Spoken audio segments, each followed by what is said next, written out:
के बैठे हावस बीच खार माँ परसाई दाई वो अछोली गाँव के बैठे हावस बीच खार माँ परसाई दाई वो अछोली गाँव के बैठे हावस बीच खार माँ परसाई दाई वो अछोली गाँव के बैठे हावस बीच खार माँ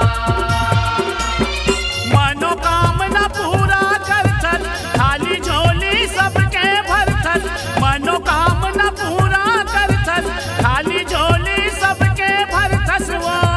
जौने आते दाई वो पाथे तोर दुआर माँ परसाई दाई वो अछोली गाँव के बैठे हावस बीच खार माँ परसाई दाई वो अछोली गाँव के बैठे हावस बीच खार माँ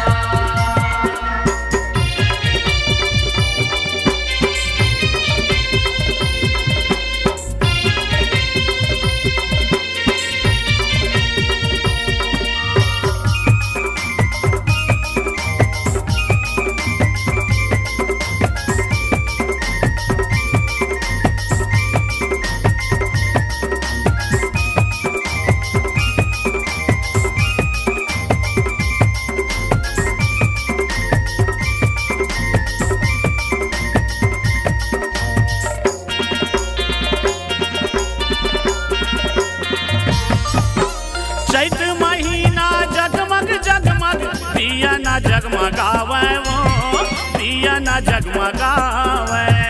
दिया ना जगमगावे वो दाई दिया ना जगमगावे वो दिया ना जगमगावे